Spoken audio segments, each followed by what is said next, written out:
Oh, do you do that? Oh, sorry. Yeah. Okay. It's like for our goals, we need to get very specific goals. Okay, I know. No. Okay, so, but this is just for you all to practice going out into the clinic and all of that. This is a word of advice. Okay, sorry. Thank you for this. I was wondering where that was coming from. Okay. That's why. Okay, go ahead. Sorry.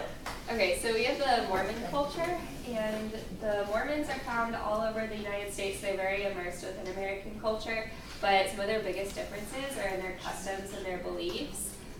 So ceremonies are very important in the Mormon culture. The ceremonies are very religiously influenced, and they all occur within the temple, and only other Mormons are allowed within their temple, so only Mormons can participate in these ceremonies. The first ceremony occurs at age 8. It's baptism, and it's very similar to a Christian baptism. It's just cleansing of the soul, makes it possible to obtain salvation within their religion. And then they have a ceremony called endowment. This isn't at a specific age, but it's just whenever an individual decides to fully accept the religion. So it's a formal acceptance of faith, and this is where they receive what's called temple garments, and it's they call it Mormon underwear, but it's just something that they wear under their clothes. And then marriage is referred to as eternal sealing.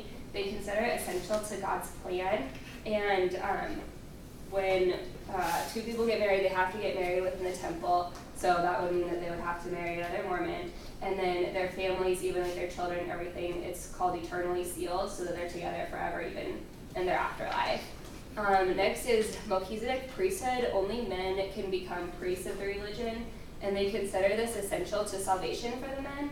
And so all of the men within the culture are really supposed to become priests, but they have to be first approved by other men who are already priests. And so then they go to the ceremony in the temple, and they have all the other priests come and ordain them as priests. Next is funerals.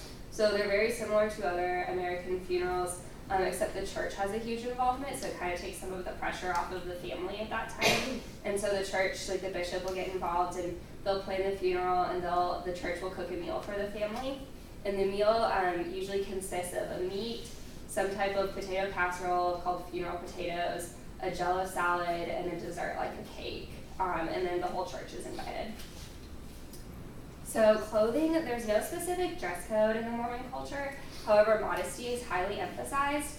They can wear modern clothing, so that really the only difference you see is with young women, because they can't show cleavage, shoulders, stomach, they can't wear bikinis. But other than that, you don't see a whole lot of differences.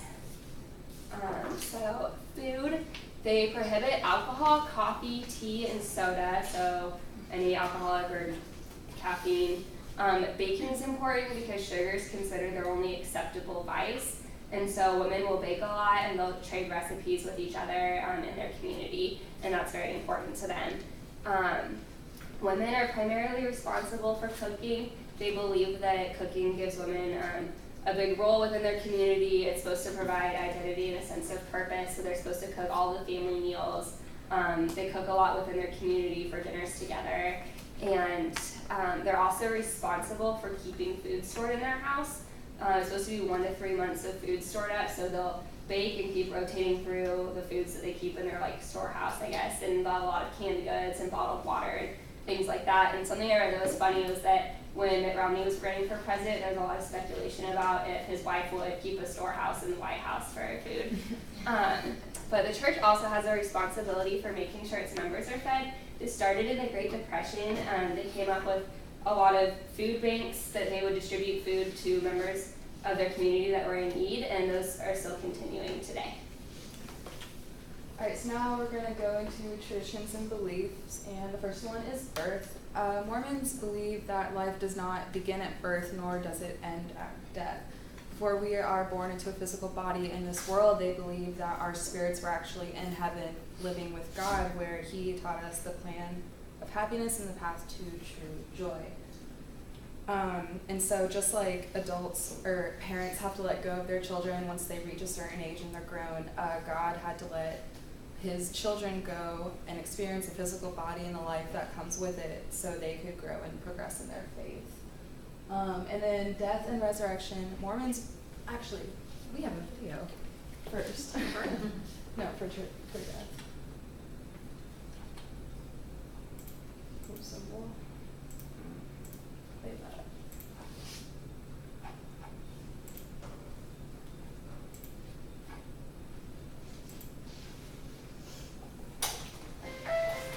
There's a tremendous degree of peace that is spoken to my soul. Knowing that things just don't end. When we die, our bodies and our spirits are separated for a time.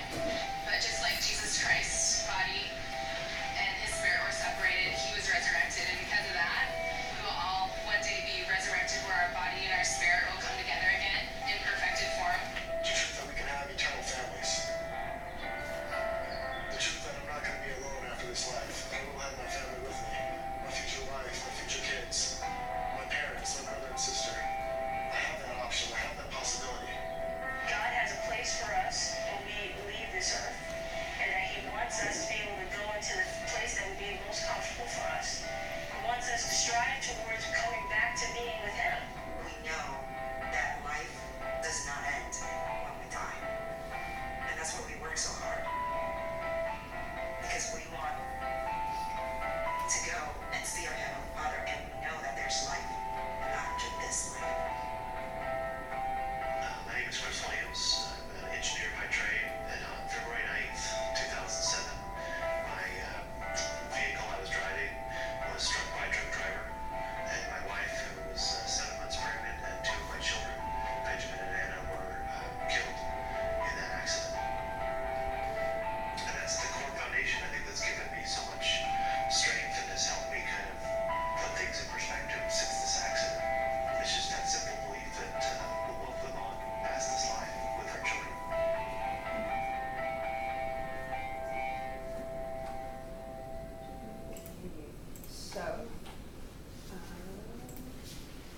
So as y'all saw in the video, especially with the last man that spoke, Mormons believe that death is a time for grieving, but it's also a very hopeful thing, because they believe that the body is left behind while the soul lives forever in heaven with God. We're finally reunited back where we were before birth. The righteous souls are going to be in heaven, but the wicked souls go to a spirit prison, is what they call it. It sounds kind of like purgatory, honestly. But what's interesting is that through the atonement of Jesus Christ, which they believe is when God sent his only son down to suffer on the cross and die for all of mankind's sins, that gave mankind the chance to have all of their souls be resurrected on the day of final judgment, regardless of whether they were wicked or righteous during their time on earth. And as Caitlin said, with the whole eternal sealing, that ceremony, that's what the guy was talking about at the end. That's why souls can be reunited with their families, because in our personal relationships and personal awareness, that doesn't go away when you go to heaven. You're finally reunited with your ancestors and your family.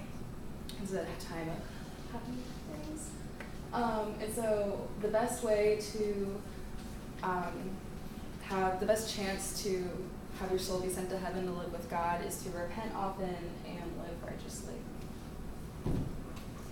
Right. So the Mormons are associated with the Church of Latter-day Saints, and they believe that Jesus Christ is the Son of God and is their Savior. He was sent down to suffer on the cross, as I said before, to overcome, or so humans can overcome their sins. However, the Mormons believe that they cannot be saved by a certain amount of good works. Only through repentance and faith can the soul truly be saved. That doesn't stop them from, doing a whole bunch of good works, but they do this to live a Christ-like life and follow in God's footsteps, and just progress their faith in a different way. And one way to do this is through the 10 Commandments, which is a set of 10 rules that I'm sure all of y'all have heard of. Things like thou shalt not steal, thou shalt not lie, honor your father and mother, things like that. But they don't see this as a tedious set of rules. They actually see this as divine guidance on how to gain that eternal happiness that they are all striving for. And so they actually celebrate most traditional holidays that we celebrate: birthdays, 4th of July, Easter, etc. Sorry, when I downloaded this, the format got That's okay. Two main Christian holidays they celebrate are Christmas and Easter. First, we'll talk about Christmas. That's where Mormons and a lot of the Christian religions celebrate Jesus' birth. One interesting fact, though, is though they do celebrate Christmas on December 25th, they actually believe Jesus was born in the spring. But they still celebrate it in December to participate in that uniting of all Christianity on one day, to celebrate Jesus' birth and to remember and practice his virtues of love, charity, self-sacrifice, and tolerance. But they are also cautioned not to get too hyped up on the decoration and the shopping and things like that, but to remember that the main focus of this holiday is the religious aspect in Jesus' birth. And then for Easter, that's celebrated in the spring of every year. That's where they not only celebrate Christ's death and resurrection, but they also celebrate the universal resurrection of all souls on the day of final judgment in the future. This is usually celebrated with parades and church services. The church will usually be covered in white lilies to symbolize life and things like that. Okay, and then one specifically Mormon holiday is Pioneer Day, which is on July 24th of every year. And this is celebrated to commemorate when Brigham Young brought the first Mormons into an uninhabited Salt Lake City when they were fleeing religious persecution. So this holiday is often consists of a really big parade in Salt Lake City, and there are sunrise church services, and there's Old West reenactments of the actual travel, the journey that they took. And then we're also going to talk about Mother's Day, which will tie in with our synthesis later on. So motherhood is very respected and revered in the Mormon culture, specifically because of how mothers shape the family unit. They believe that the mother is the central influence on how children grow up and what values and attitudes they hold, whether they're going to grow up to have righteous attitudes or wicked values, things like that. Another interesting thing I read was actually they believe that how a mother talks to her child, that tone of voice is the tone that when the child grows up, their inner voice will take on. So they really want to celebrate everything the mother does for their children. And this holiday usually begins with the father and his children cooking breakfast for the mother, and then they'll all go to church together where the mothers are blessed and they'll have a small gift such as like chocolates or flowers, and then they'll go home to another dinner that was cooked by the father and his children. All right, so I'm going to talk about the age-appropriate occupations that Mormons take or participate in. And so at a young age, boys are encouraged to join the Boy Scouts because it's a good way to reinforce like the values and morals that the Mormon culture wants boys to grow up with. I didn't see any example for girls. It didn't specify Girl Scouts, but Boy Scouts. And then education is also encouraged, so a lot of Mormons do go to college, and BYU is in Utah, and they also have a couple other campuses, but a lot of Mormons go there to learn in an environment that supports their own beliefs. Volunteerism is also highly encouraged within the community, so volunteerism within their community and also to the rest of the nation. But then missions are really important to the Mormon community. So young adults are the primary ones who serve on missions. Girls can go starting at age 19, and they'll usually go for about a year and a half, and then boys can go at 18 or later if they want. And missions for boys are usually about 2 years long. They often go to other countries, and so they go through a lot of training. And essentially it's a mission, so they're sharing their faith. The guys on the right, looking pretty fly, they're the ones, those are Mormon missionaries, and they're trained by retired adults sometimes, or just other Mormons who volunteer to train them. The training process, I think, is about like a month or two, and then they head off to their other nations or countries, wherever they're heading. I know I had a friend who went to Russia for his mission, and another girl who went to Nicaragua, so a lot of them go to different countries and just get immersed in the culture. And also, mission work is so important to them that it's very normal for them to interrupt their schooling. The friend I had went to college for a year at BYU, and then went on his mission to Russia for 2 years, and then came back to school after that. So that's very expected. Sunday services are also just standard routines for Mormons, and the service almost lasts about 3 hours, so they'll have just certain divisions of services with like different meetings, and some are like age-oriented, and some are with the whole church, but it takes about 3 hours, and then they also rest and worship on the 7th day. And I don't know if Sunday is always the day. I think Saturday may also be the Sabbath, but they just try to respect that day and don't do any work and just spend time with family.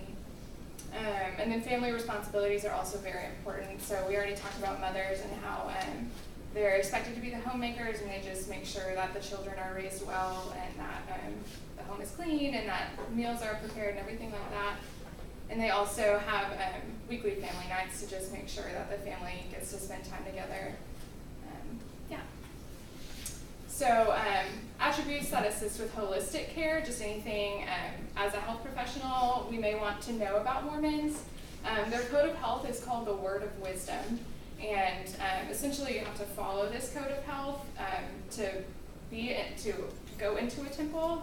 You're just expected to kind of follow the guidelines and policies to enter temples. So they have very healthy lifestyles. Mormons are very healthy because they have a balanced diet. They try not to eat too much meat, and they eat plenty of vegetables and grains. We also addressed how they don't consume addictive substances like caffeine or alcohol or tobacco. And essentially the Book of Mormon, I believe, or one of the founders of the religion, just emphasized how these things are bad for the body and bad for the soul. They also have very strong family values. As we said, your family is about the only thing you can take with you to heaven, and so it's just emphasized that it's kind of like your sacred responsibility to have children and raise them in the Mormon faith so they can come to heaven with you.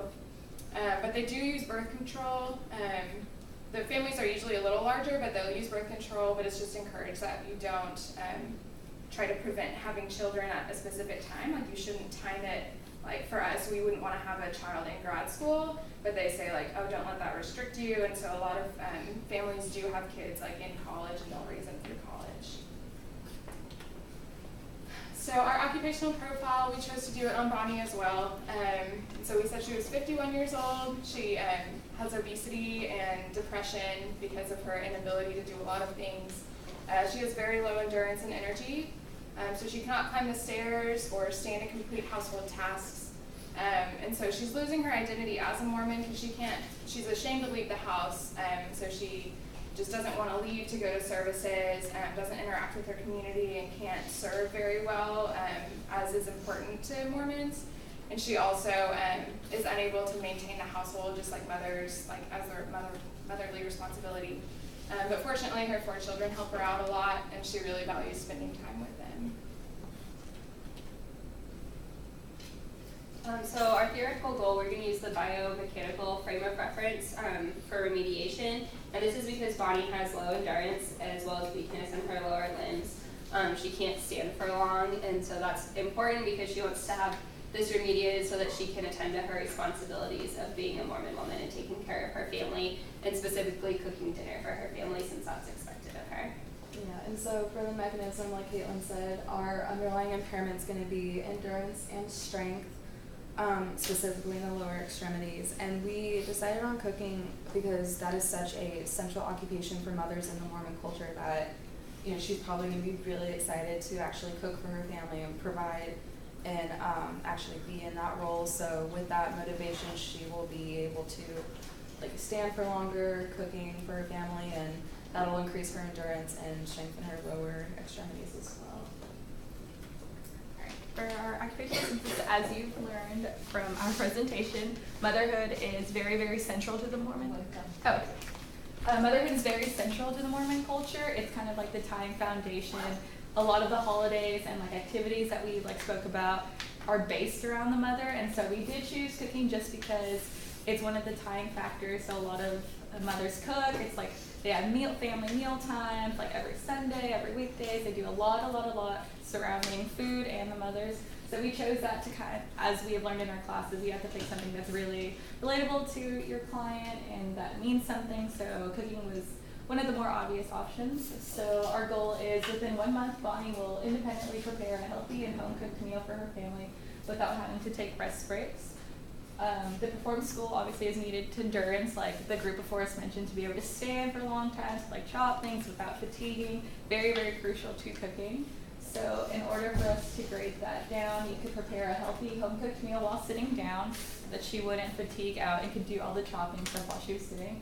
And to grade up, we would prepare a healthy home-cooked meal while standing for 10 minutes and then sitting for 5 minutes in intervals. So kind of alternating how much time she stands up, how much time she sits down, and as she progresses and we kind of gauge where she's going, we kind of start raising the times in longer intervals.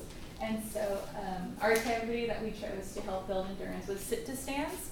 So we figured that those would help with not only endurance, but kind of like muscle tone and strengthening and allowing her to be able to cook, and then she can eventually transition that into getting out of chairs and out of beds because she has had difficulty moving around the house and kind of participating in the culture that the Mormons have. And so our questions. So our first one is, what are a couple of occupations that are central to the Mormon culture? You guys can name about like 2 or 3. Men will be priests. Yeah. So is that like, because y'all said like all the men are expected to do that, so is it, but I know families like where the men have like a job in IBM. Yeah, they have jobs. It's not like a Catholic priest where they're not allowed to be married and that's their central occupation. But it's considered essential to salvation. It's just so they can be a leader in their families and in their community. But it is something that all the men will go through? They're supposed to. It's considered essential to salvation, but they have to be approved first. So I guess if they were found unfit to do that, then they wouldn't be approved. But for the most part, yeah, they're supposed to be priests. So a lot of it would be Boy Scouts, education at BYU, like cooking for the mothers, missions, Sunday services, choir, family, and volunteerism, and like the weekly family home meetings that they do engage in. So number 2, what is the name of the Mormon Code of Health? Words of wisdom. Yeah, it's very important. Number 3, what is Pioneer Day? July 24th. But what does the church stand for? Where they settled into Salt Lake City. Yeah. You're 2 for 2. Brigham Young, right? Yeah. That's right. Number 4, at what age are children baptized? And I don't think Caitlin mentioned by whom, but I guess at what age are they baptized? 8. Yes. So it's the fathers that yeah, so they actually get baptized by their fathers. It's Over very- their father? Yeah, so like just like the church is kind of headed by the males of the community, they are baptized by, every single child is baptized by their father.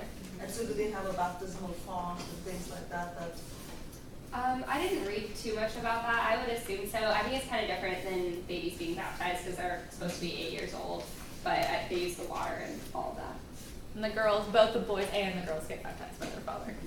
And so number 5, true, you can't see it, but true or false, Mormons do not use birth control. I actually found that interesting. I figured like they would be one of the religions that didn't, but they actually do. So, yes. yeah. So you were talking about in the video they mentioned that they're supposed to be reunited with their family unit in the afterlife. The last man who spoke, he had lost his wife and his children. Are they not allowed to remarry? I didn't read question. I honestly Well, and I that didn't might read be that. related to polygamy. Is polygamy still practiced in the Mormon culture? Yeah, I don't think so. I think I read somewhere that they condemn polygamy. So I don't know if those are certain sects that are just a little isolated from it, but I'm pretty sure they look down on polygamy at this point. I think the church as a whole looks down on it, but then there are some groups that still participate in the Mormon faith, but also believe in polygamy. Also going off of her question, so for like the children, it looked like they weren't quite 8 yet, and they weren't baptized yet. Are They can still- also baptize their dead. So if a child or someone who hasn't accepted the faith yet passes away, then they baptize the dead and they believe that that frees their soul. Like, can't they, when they go on their missions, like, they can't talk to anyone, like, they can't have phones and stuff, right? No, I'm pretty sure. I had a friend whose best friend went, I think Israel or something, and she heard from him like maybe once. Yeah, They get certain like days where they can, cause like I would get letters from this guy, and so like, but he could only write on certain days and stuff like that. I think he was able to do like a phone call every now and then, but it was or an restricted. email. Yeah, I have a friend in high school who went and he had like just super modern, but like an updated Facebook page, and he did it like every 6 weeks, like every 6 Sunday or something, so he could update it. And I think like we got emails. I think he would send an email to his mom to send to everyone else who was on like a contact list to hear about it. So there's some kind of communication, but it's just a little restricted. So in terms of healthcare, they're open to modern medicine and modern interventions? As far as it seems, yeah. It was really just the diet that was super restrictive, and what they could and couldn't eat. Okay.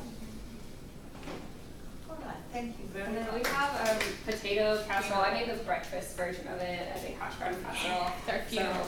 So, hopefully it's not too cold yet. There's enough for everyone.